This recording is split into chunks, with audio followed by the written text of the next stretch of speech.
And I was like, okay, what makes me unique? I'm a female in a male-dominated world. So I deal with certain things being said to me. Yes. And so I was like, I'm going to lean into that. And so I told my coworker, Mike, I said, let's just be like all the crazy things guys say to me, and you just throw it at me. I had no clue what he was going to say. I'm like, I'm going to set my phone in here and we're just going to go for a phone call. It's at like 3 million views or something like that. And so then I was like, okay, other women were like, oh my gosh, I deal with that every day. So then it like started like this community of like women in male dominated worlds, like that I like have now gotten to know. And it's just been cool. But yeah, I think you had bought a car like maybe 3 months into me posting. Okay. So we were one of the early ones. Yeah, you guys were for sure. Like, I think you all were the first like that you searched me on Instagram and found me and came in and bought a car. And I was like, yes, that worked. Awesome. Awesome. Welcome to Well Coached, the podcast where we talk about how people, sales, profit, and self come together to grow a business that actually works. I'm Chris Weinberg. I've coached hundreds of entrepreneurs into their highest productivity zone by helping them get just corporate enough to lead with clarity, build with purpose, and scale with confidence. Let's dive in.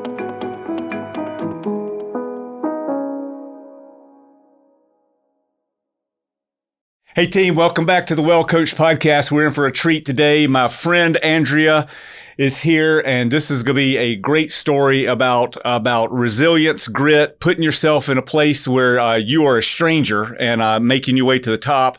I grew up with a very fierce mother who just did not recognize glass ceilings, and I think that Andrea's got a lot of her qualities, and I'm drawn to her for that. I met her maybe a year or so ago when my wife was looking for a vehicle, and my son, who's super tech forward, we were online, and we see her, and her story was so compelling, and her messaging was so compelling, and you're able to just get a trust her very fast because she's kind of a no BS direct person, which I'm very drawn to.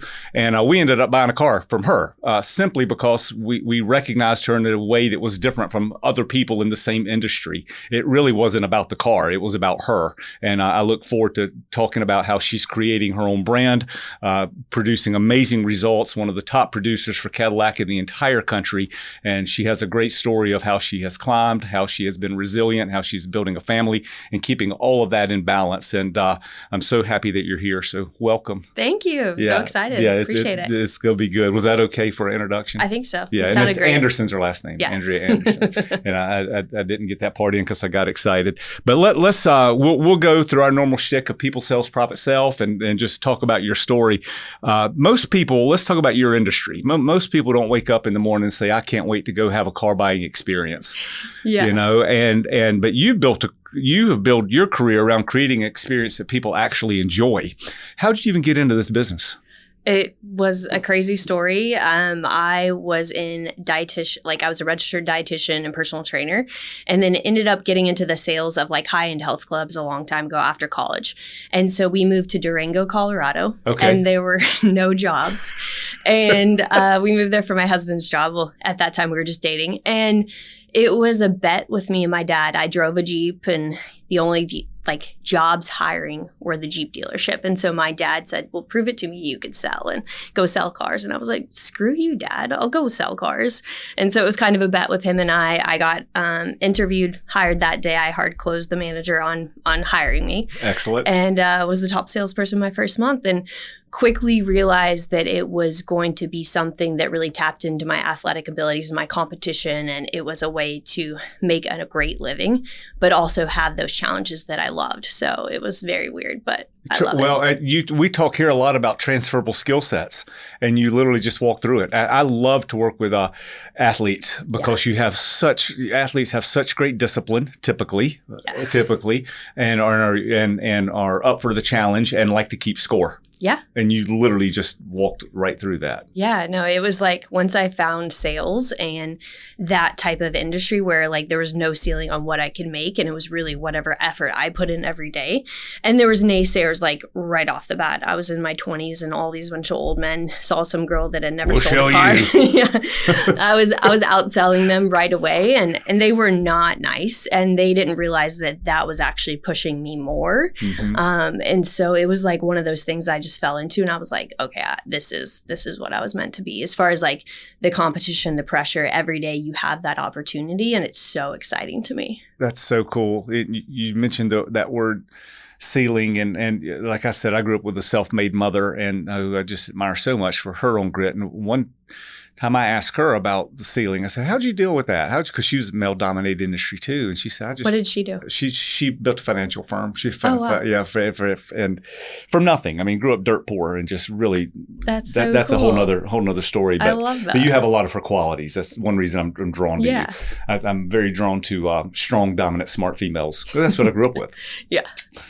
Your part, when I asked her about the glass ceiling, she just looked at me like she said, "I don't see a glass ceiling. I don't see it." How did you get your traction? Was it just a competitive fire that said, "I'm gonna make it here"? Like, I think it was the way I was raised. So my sister, I'm the middle child. My sister, who's younger, she's a woodworker in California. Okay. And I mean, clearly we were raised in a certain way where we weren't supposed to be a teacher or nothing against like the typical roles, but we were never told like, you had to be that certain way. Like, it was just the way our father and mother raised us. And they definitely pushed us and didn't, it was no BS type of childhood. So I grew up on a farm as well. So riding horses at a young age. Where was it? Where would you grow Kentucky. up? Okay. Yeah. Okay. So I grew up in Louisville and went to school at UK. But I think it was just the way we were raised, and it was never like something that we even thought about, or, it was not even a thought. And always the middle child. I could have guessed that you were a middle child. It's always the middle one you got to watch out for. Tell me about the Mean Boys in the beginning. How'd that come at you? Because here's the thing, guys, and girls, when you start making it in life, no matter what you do, you're going to find out real quick who your friends are. You're going to have haters. You're going to have haters. You have them on social media. It's just stupid. But as you move up in life, your skin's got to be thick. Yeah. Because you're going to have folks that try to knock you down, or it's their own junk. They're projecting their own junk on you. But how was that early on when these guys all of a sudden start seeing you crush them? Yeah, it was definitely a learning experience. But I think before that, I was a trainer, and, I got out of college in 2007. So at that time, there weren't a lot of women in the weight room. And so I think I've always been like the only female, which I do enjoy. Like, that's my kind of place. I grew up playing all-star baseball, all that stuff. So it's fine. Okay. So the haters, the things they were saying was just encouraging even more. Because like, whenever you're doing anything good in life, they're going to have that like position of like where those people want you to be. And when you start getting better, it makes them uncomfortable. So whenever I had those haters and those people saying things that were just terrible, I'm like, I really feel bad for them, because it's like hurt people hurt others. And it just made me go even further. So I always tell people it's hard to hear those things, but like, those are all coming from their own insecurities, and it has nothing to do with you. Yeah. And so whenever I would get those haters, it's like, people doing cool things in life are gonna get that. And so then I'm like, wow, I'm onto something. Like, good for you. So, I mean, for me, I had an hour commute to work every day. And at that time, it was 2012. So podcasts weren't a thing, but audiobooks were. And so I started listening to like Brene Brown and, You Are a Badass, Jen Sincero. And so it's just like, I use that hour to work every day to like really work on myself. And because when I would walk in the door, no one would talk to me. It was like, I got spit on, I got cussed at. It was like disgusting. So it was in New Mexico where I was selling cars, and it was 2012, oil and gas, like gross. Just gross. And so it was like war every time I walked in. So I always laugh when I came to Nashville and started selling cars and people were nice to me. Yeah. I came home to my husband. I was like, what did they want from me? Like, they're being so nice. Like, they are conniving in some way, like, so it's a different culture out there. And it definitely then, like, women were not accepted in those types of roles. Did they ever come around or not? Not really. No, it didn't matter to me. I bet, was it blatant on the customer side too sometime? Would you ever have guys that didn't want to buy from a female or whatever? Sure. But then I would prove them wrong, say something about an axle ratio of a Jeep, and they'd be like, oh, she actually knows what she's talking about. So it was just, I always thought of it as like another opportunity to like prove someone wrong or to like do something. Man, listen to that, guys. That's tough perspective. I mean, we could go deep there. Like, nobody can determine your self-worth other than you, right? Yeah. And so many of us will take opinions of others and let that help shape our day, and not this one. Good Lord. So, let's talk about the customer experience a little bit. A lot of businesses underestimate emotional experience of the customer, and how much of that do you have to pay attention to? Like, I was thinking about what you do. Yes, you're selling a product, but you're selling a product to people with emotions and different personalities. And how much of that do you have to pay attention to other than this is the car, right? Like, yeah. I mean, you're just about getting to therapy land, I would guess, at some point. It can be. I think that there's different types of salespeople, and there's the guys that that I work with or that I've worked with that are the great storytellers and really like, oh, this person is that person. I'm going to tell them that stories. And I do that, but not real. Like I try and I think that I sell off of efficiency and like focusing on what's important to them. So when you walk in the door, I ask like right away, like what's important to you? And usually like with their answer, I'll be able to tell me like which direction I'm going. And it's not me like inside being like, oh, this is that personality type. Like it's just something I do innately. Yeah. And so I think asking like what's important, what do you not want, what do you this, like they'll tell me a lot of things. And yes, I do know a lot of details about things, yes, about their lives and stuff, right, just to try and help them. It's all about giving them a solution to their problem. So I'm trying to just figure out what's their problem and what I have, can I solve that problem? Okay. And sometimes I can't. Like I remember at one point with you, I was like, hey, if this doesn't work, no big deal. Like right, you're great. Right. Like I'm okay with saying like, this isn't going to work. Yeah. Or like maybe not. So I think that like tapping into their emotions of like what's important to them and like having them feel like that salesperson sees them as a person and not just like a sale. And we might have a really good deal on this or a good commission, but I'm not going to push that car on that person unless it makes sense for them. Yeah. And so I really pay attention to their emotions and what's important. And I think that's so important. Yeah. And that's how you start building that customer for life, really. Right. Yeah. Let's talk about the sales part a little bit. The traditional car thing when you see it on movies is everybody's sitting there and they're next up, so they're waiting on somebody to walk on the lot. You don't do that. You create your own momentum. How do you start talking to us about how you do that? Your online experience, how that started coming around, because you're active. I mean, guys, that's how we found her, and it's still an uncrowded place. And what I love about what you're doing is you're really encouraging other people to do it. So you're not. One thing I love, I'm bouncing a little bit, but one thing I love about the way I think you approach your life, and the only way I know that is through our limited relationship and through your online. Winning for you is not an in-sum game. You're okay creating more than one person can win. And lots of people aren't that way. Yeah. It's you win, I lose, all right, or vice versa, whatever. You have them, and one of my first mentors in business taught me that too. That hey, winning's not an in-sum game. There can be more than one winner on every single deal. You seem to approach things that way. So start talking to us about how you generate your own momentum, how you started tiptoeing into the online content stuff, and just let's go there. Yeah. And was it awkward at first and all that kind of stuff? And yeah, it's still awkward. I mean, I think that like from the time when I was in sales and got pregnant with my son, I remember having a coach at that time and I was panicking like, oh my gosh, I haven't accomplished what I wanted, this, that, and she's like, Andrea, two things can be true. You can be a great mom and you can be great at your job. And I don't know, something about that clicked with me. And I was like, so many things can be like happening at the same time. And so for me, whenever I see someone being successful, so my mentor in social media, I found him a year ago, very randomly. And who is it? Russ Richardson. Yeah, man. Russ lives with. Yeah. So I had a weird situation at work. It was about a year ago where me and one of my great coworkers, we had kind of an issue. And so I realized that I had been playing small to make the guys feel better. And like I could do so much more, but I was like, when I had 25 deals and they had 8, I'd be like, hey, go get that customer, and it's like not saying that in a way of like, I'm so much better, but it's like, there's more I can do. Like I just operate at a different level. So that's where I started thinking, okay, I remember still, I was at Fahrenheit Yoga at 5 a.m. And I remember one morning doing that and being like, I'm starting a YouTube channel, like out of nowhere. But I was like, I can do more. And so I had no clue what I was going to do. Thankfully, one of my coworkers followed Russ and I reached out to him and signed up for his training right away. But it all came from like, I think winners in life don't always do the same things. Like they're always looking ahead of like, hey, what's going to change? How can I do better? So I just innately do that. And I thought like I can take advantage of something else with like videos. And so I was like, thankfully, Russ had that blueprint of like what works. And so I just followed exactly what he told me to do.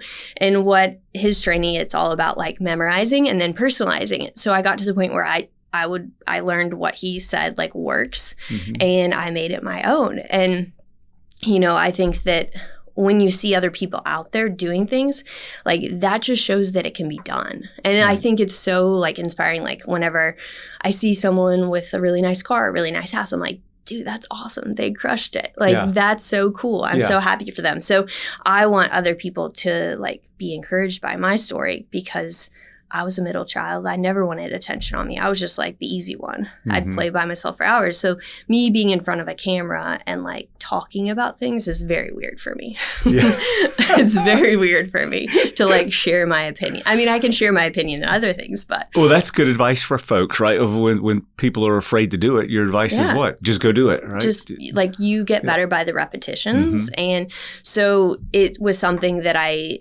thought, I saw, I got the training, or, you know, I followed what people said, and then I've kind of personalized it. Is Russ the OG kind of? Yeah. I follow him. He's still interesting as heck. Yeah. And so it's really just been like finding, you know, my niche outside. And it started of like, hey, I'm going to show Cadillacs and stuff. But then I realized like there's a lot of people out there that don't know how to buy cars. And I've been doing this since 2012. Like, why don't I share my knowledge? And this seems so easy to me, but I do this every day. Yeah. And so that's where it's like really grown into such a cool thing, because I have messages every day like, oh my gosh, I came in, I negotiated this deal, or at least I like felt comfortable walking in. And it's just because you kind of pulled back that curtain of like what happens in a dealership. Yeah. And like what, you know, to say, what not to say, how to, a dealership is being shady. Have any insiders gotten mad at you for it? Oh, yeah.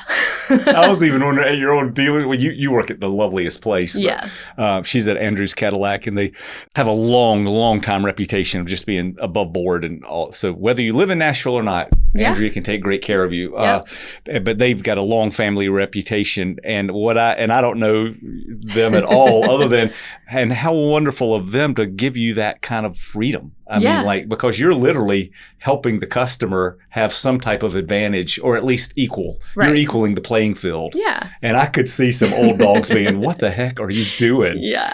I've gotten some messages and phone calls, and like, this girl, Andrea, is telling people how to like negotiate these fees off. Like, that's how I retire. Like, you know, these old school guys like complaining about it, but they secretly think it's cool. And like, they do encourage me, but I definitely have haters. So. Every successful person does. But I always tell people when my customers call me, they'll be like, I heard because of your video, I need to ask this and this. And I'll be like, you're not allowed to use my advice against me. That's awesome. Hey team, are you looking to elevate your professional and personal life in the heart of Nashville? Well, since 1957, the Nashville City Club has been the city's premier private membership club, offering an exceptional experience in fine dining, networking, and memorable events. As a member, you'll enjoy top-tier networking opportunities, business development events, mentoring programs, social mixers, and signature holiday celebrations. The club's private dining room serves breakfast, lunch, and dinner in a professional yet relaxed environment, featuring menus crafted by Nashville's top culinary professionals. Members enjoy personalized concierge services, including bookings for concerts, events, sports, and dining reservations. Additionally, the club offers discounted private event spaces for personal and professional gatherings, accommodating over 200 guests at a time.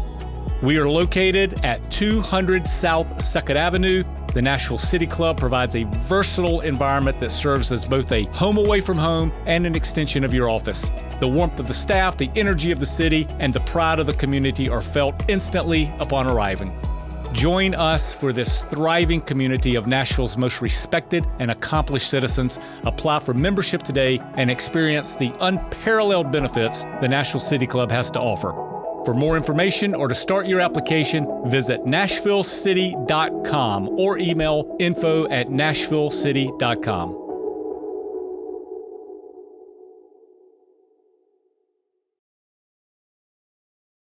when did you start getting online? When did that start? A year ago. Okay. It's only been a year? Mm-hmm.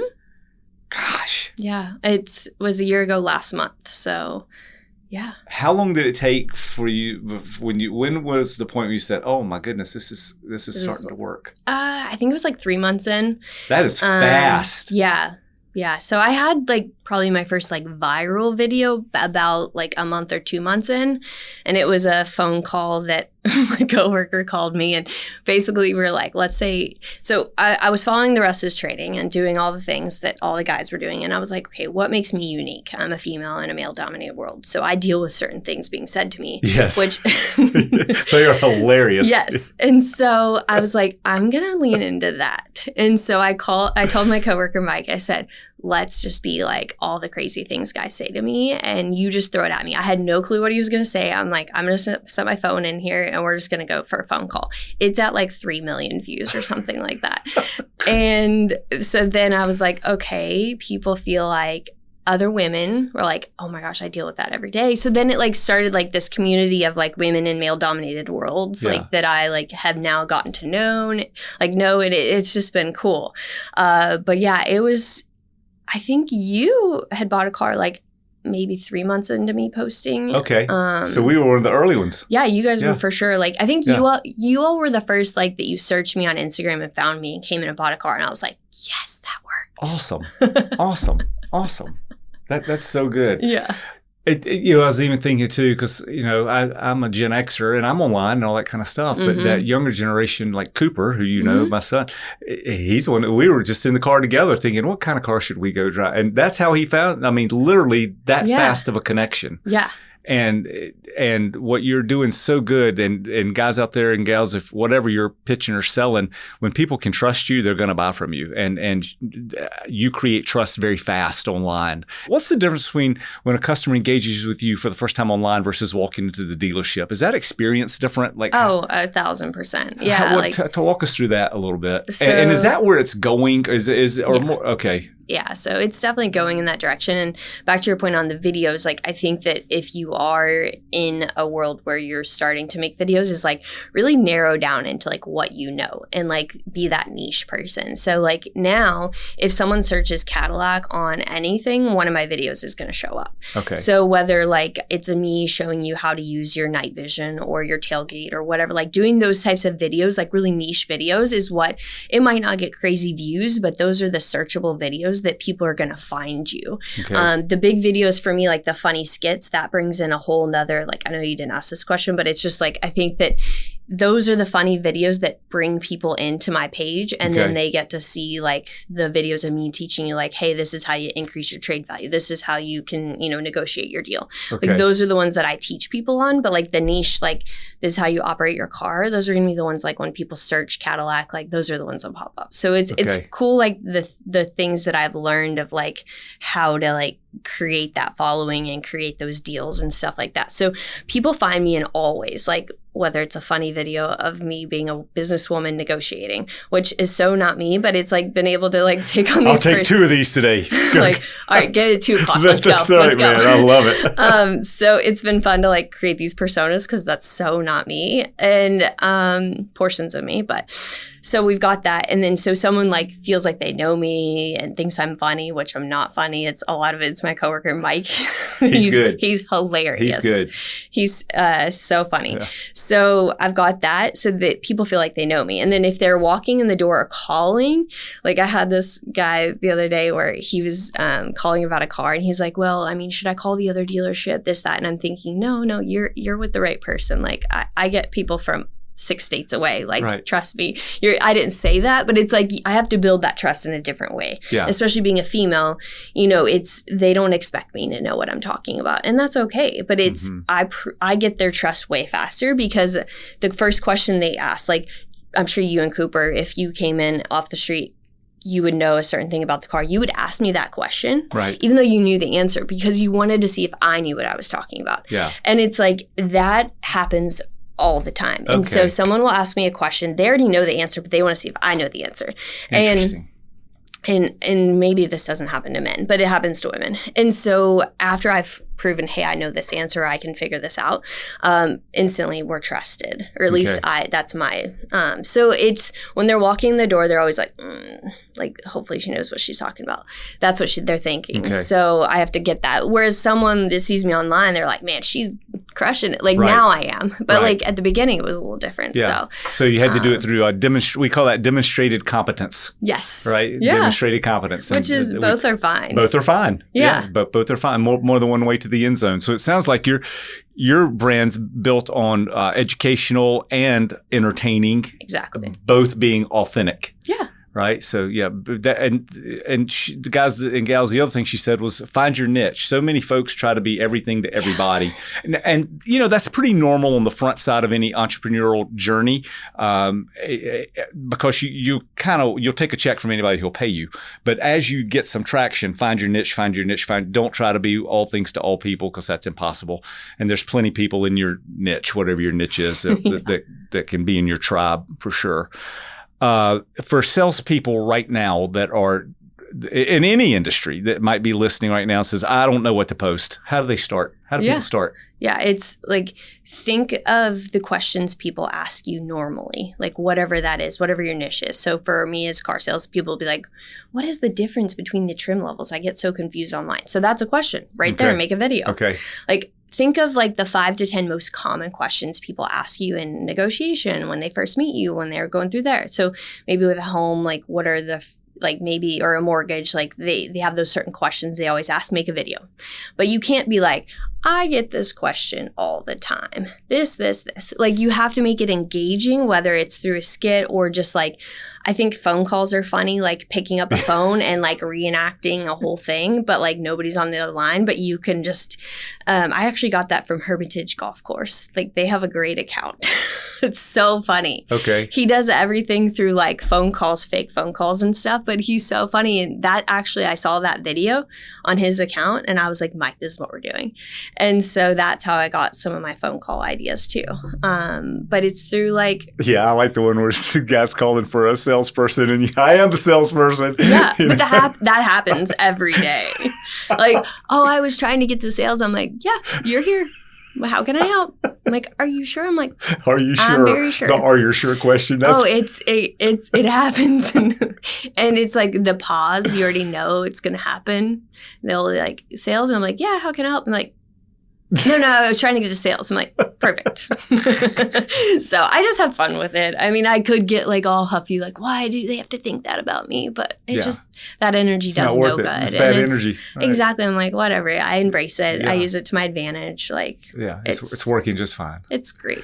What about, do you think AI is going to play a part of your world, whether it's on content or selling cars, or is AI having any impact yet, or do you see anything coming? Or? Yeah, I mean, we've got some great AI like follow-up things to where whenever I put you into the system, our AI assistant, Jessica, will start reaching out to you and she gets some great engagement. So I think it's great.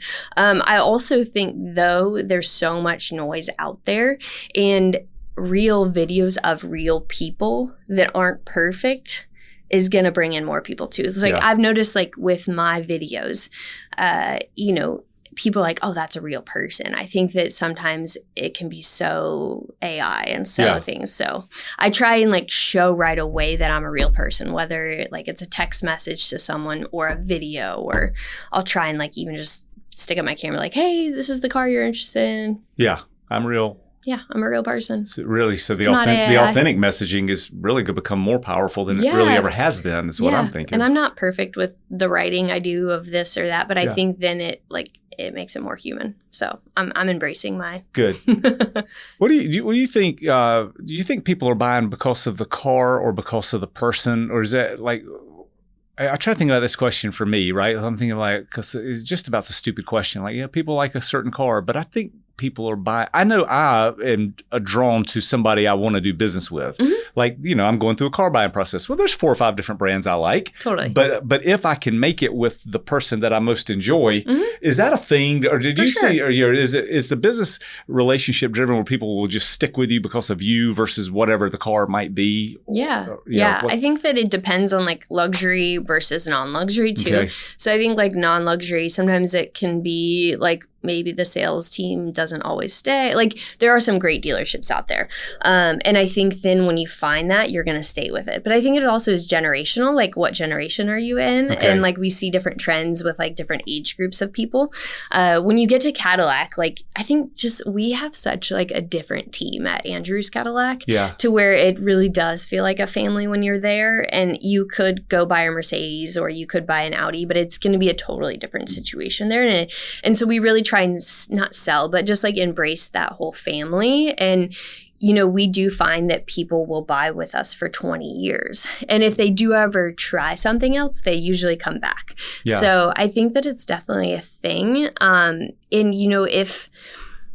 if you have a situation where there's not a great salesperson on either place, it's probably going to be just like, okay, what car do I like best? Yeah. Because I think that really like all cars have very similar like features, the way they feel, like there's nothing that's insane out there, So it's going to come down to like what feels best for you and what like salesperson and what dealership felt the best like energy wise. That's how I take it from like our clientele and like just kind of a higher end type of clientele. You want to do business with people that know what they're talking about. But also for me, what I've found is I'm efficient and I get things done. And it's like someone that is in a certain category, like they want to work with other really great people and they want to make sure like it's done and it's done quickly and it's done efficiently and they know what they're doing. And so I think that really I've been able to tap into that type of clientele that is like, oh, well, she's just going to get it handled. Right. So I think that's so important. That's good. People want to do business with people they like and they tend to like people like themselves. Exactly. So that's so pay attention to that. Let's talk about the profit PUD. A lot of people get views, but not from a lot of creators. Very few of those turn into business. But I guess yours is pretty easy to measure. Like, a guy like me, like saw you online, now I'm buying a car. Yeah. Is more and more of that happening? Is that? Yeah, I bet. So yesterday, I don't know how many folders I had, but I had probably 10 or 15 orders getting built and I'm leaving for vacation. So I was reaching out to everyone like, hey, looks like your car's going to be here. I'm going out of town for a week. I'll be back. I'll update you. So I would say 90%. I mean, I remember one month I had 22 deals and 15 of them came from just me generating, whether it's referrals, repeats, or social media. Yeah. So for me, I measure my success based off of how many car deals I'm getting. I also now have like brands that will pay me to do certain things. So I've been able to monetize that way. In July, I'm going to speak at a women in automotive group about like social media and stuff. So, before all this, I made a great living selling cars. So I've just continued that. No, you're building your empire. Yeah. That's so good. That's so good. Hey team, are you looking to elevate your golf game year-round? Nashville City Golf, located within the Nashville City Club at 200 2nd Avenue South, offers a premier indoor golfing experience right in the heart of downtown. With over 350 real-world courses available on state-of-the-art TrackMan.io simulators, you can challenge yourself on some of the world's most renowned fairways without leaving the city. Whether you're a seasoned golfer or just starting out, our facility caters to all skill levels. Features of the club include TrackMan.io performance tracking, an adjustable swing stage, indoor putting, and great upscale lounge and food and beverage, as well as PGA instruction right on site. Nashville City Golf isn't just about swinging a club, it's about experiencing a revolution in golf practice and entertainment. Our cutting-edge features elevate your game and create an unforgettable experience. We offer flexible membership options to suit your needs, as well as booking for individual sessions. Ready to tee off? Visit NashvilleCityGolf.com to learn more about memberships, book a session, or schedule a lesson with one of our PGA instructors. Elevate your game at Nashville City Golf, where the best of golf meets the best of Nashville.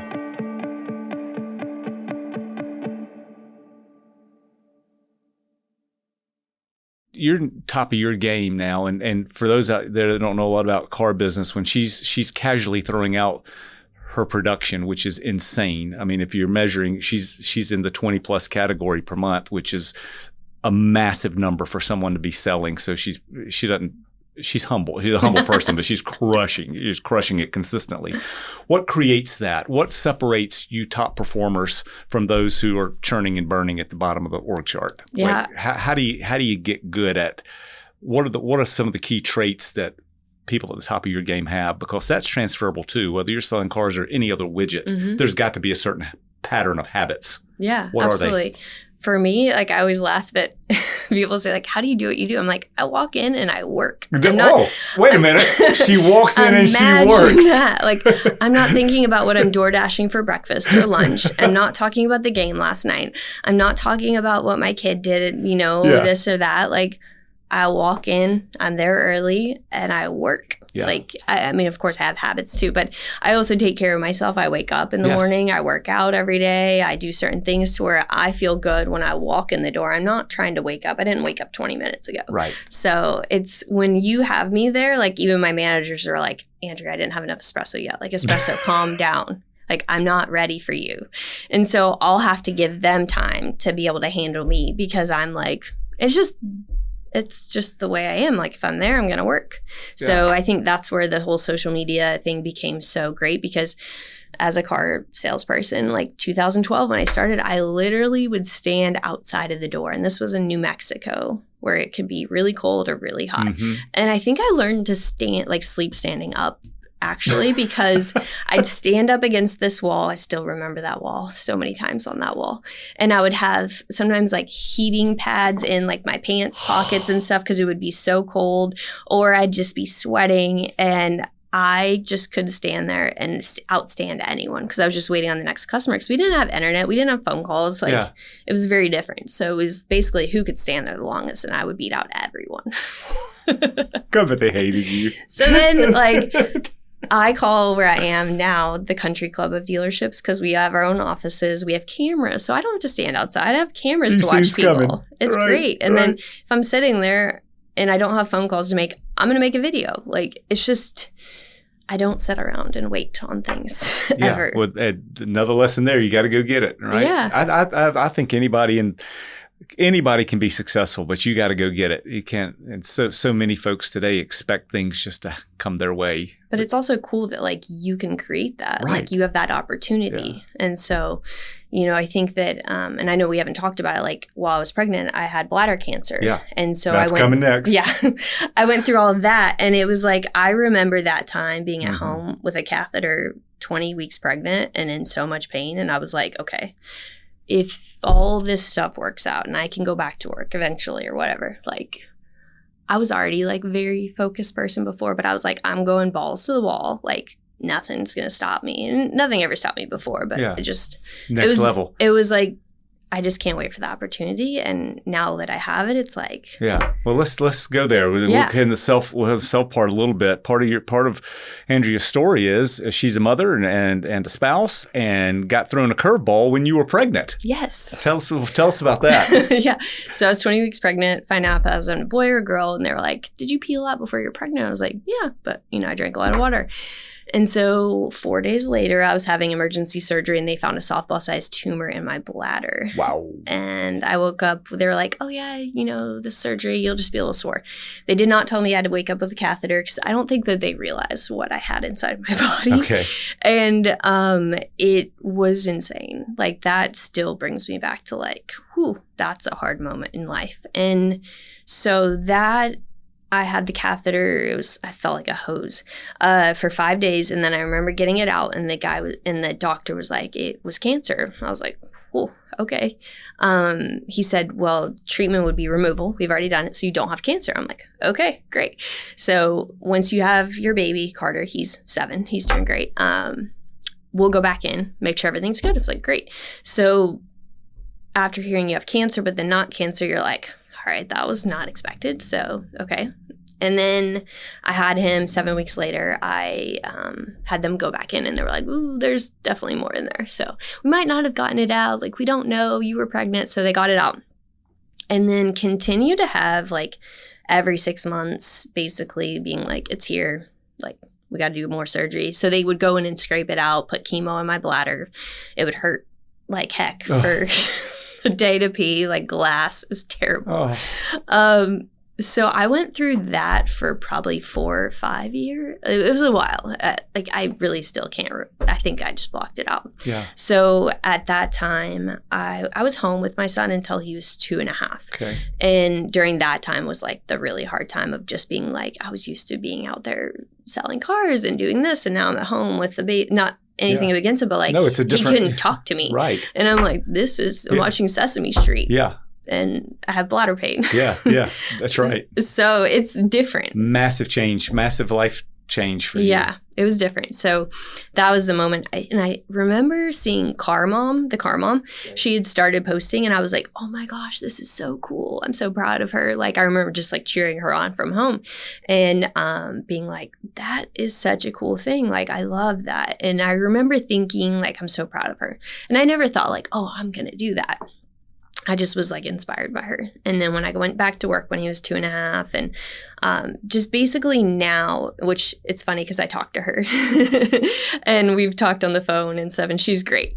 But it's cool because she inspired me so much. And it was one of those things that I now think of it as like the post-traumatic like growth I've had because of that. And it's great that I can pee on a toilet and I'm not carrying around a pee bag. Like, so when people talk about like the things that they complain about, and I'm not dismissing issues or problems, but like you have the bigger perspective on everything. Yes. Like right now, like today, my husband's like, you're doing what today?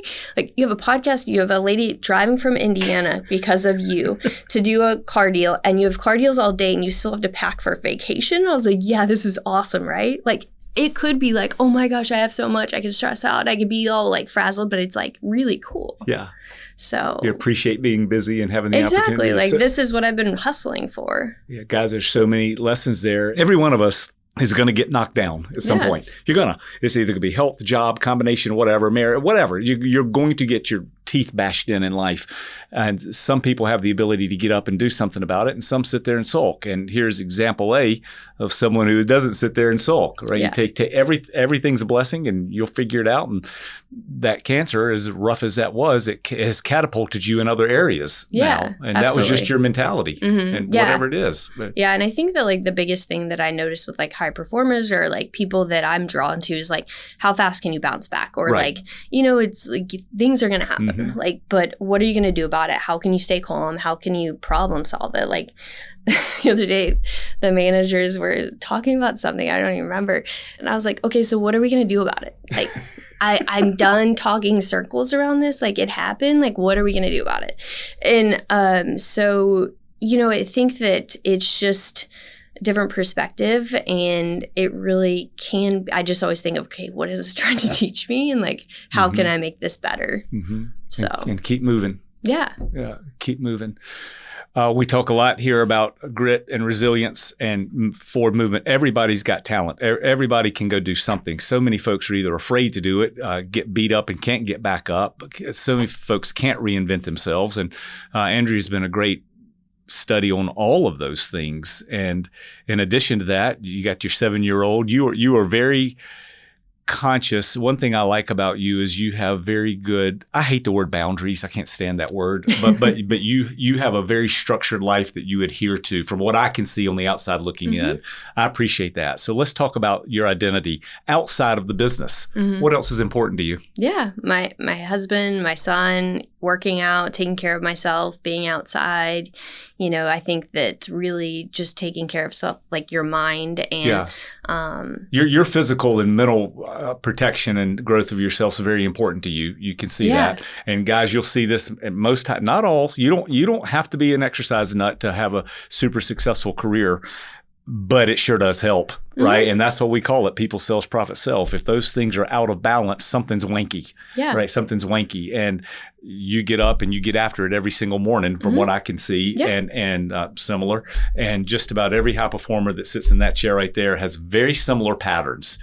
look after themselves. They block that. Look after the family. They block that. The work is fun, and they are certainly interested. So many times entrepreneurs, and you're definitely good salespeople, you're an entrepreneur, or at least entrepreneur. You've got the backbone. You're doing your own thing. Yeah. You're eating what you kill. They love it, tend to love it. That's how you get successful. And sometimes folks so they'll just get married to one thing. They'll get married to the job or married to something outside the job. Really successful people have an ability to balance those things. And I'm sure you growing up, as a middle child, helped define some of that. Look after myself. Being an athlete, I'm used to being coached. I'm used to being structured. I'm used to having a target. Totally. All of those skills are just informing you now on a daily basis. Yeah. And your parents must be strong as hell because they have raised you to be that. Yeah. So they're awesome. Yeah. They deserve a high five. Yeah, I agree. Yeah. I think it's really cool. And I think too, like if you were ever around horses growing up, like horses have a certain energy, like with like riding them, and you have to have a certain like way of controlling the way you feel in your energy. And it's, if you've ever met someone that rode horses too, it's like, it's crazy because I think that it's so funny how like me growing up, like all of these skills has really helped me a lot with like selling cars or just like in general in life. And it's just really neat to see that, like that things happen and usually they're happening for a reason. And like you can always just find little nuggets in those types of things. And it's just really cool to also like think back and be like, wow, like, you know, just trust the process, like trust what's going on and just being open to opportunities. And so like for me, I drive my managers crazy, like, what's your goal this month? And I'm like, you know, I won't say it.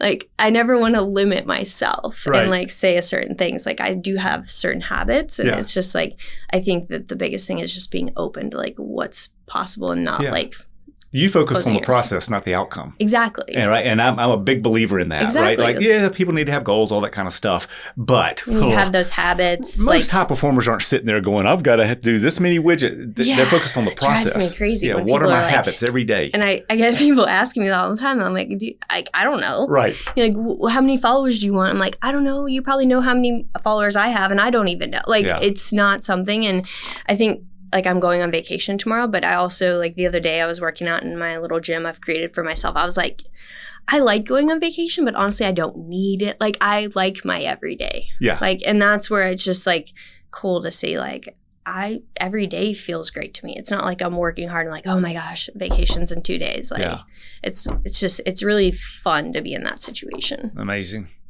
All right. We got some rapid fire questions for you. Most underrated sales skill. Listening and focus and like just working. That's a great one. So many folks, especially when they're young and whatever they're doing, they do all the talking. Yeah. I have a client right now. We're working on one of the salespeople. They're lovely person, has the look, can verbalize concepts, but terrible listener. I think this is probably more than I've talked in a very long time right now. You're doing great. Absolutely. What's your favorite social platform? I like Instagram. Okay. Just because that's like what my era, like, you know. Yeah. One thing every salesperson should stop doing. Talking so much. She's good about that. Like she.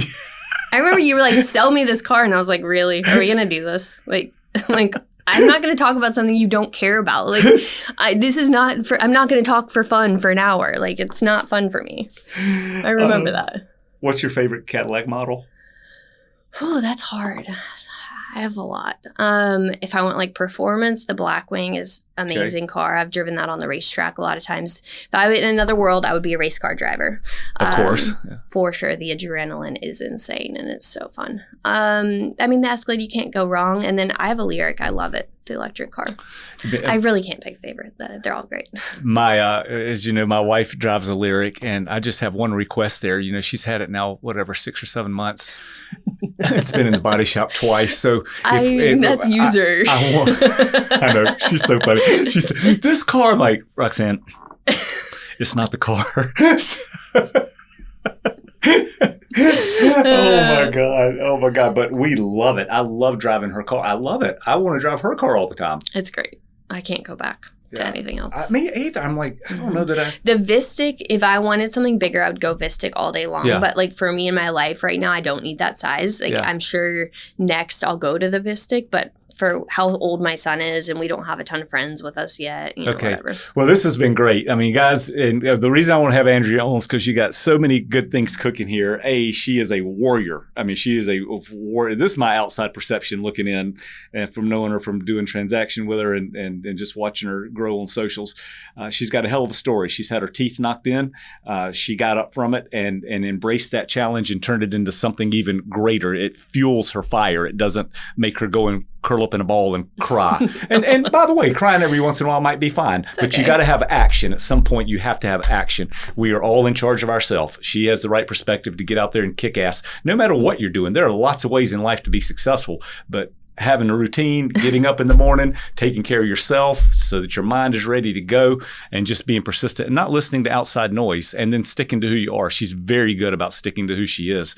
And all of those things are paying off. If you want to follow her, it's Andrea Sells Cadillac. Yep. Right? That's just that easy. Yeah. And do it, whether you're looking for a car or not. She is a ton of fun to watch. So thank you a ton for being here. Thank you. That was awesome. Yeah, it's Super great. fun. Okay. All right, guys, if you like the episode, tell everybody. If you don't like it, don't tell anybody. Until next time, stay well coached. That's it for today. Thanks for being here. I hope something in this conversation sparked a new idea or gave you a little clarity. We'll be back next week to keep digging into what it means to lead well, grow smart, and build something that lasts. Until then, stay well coached.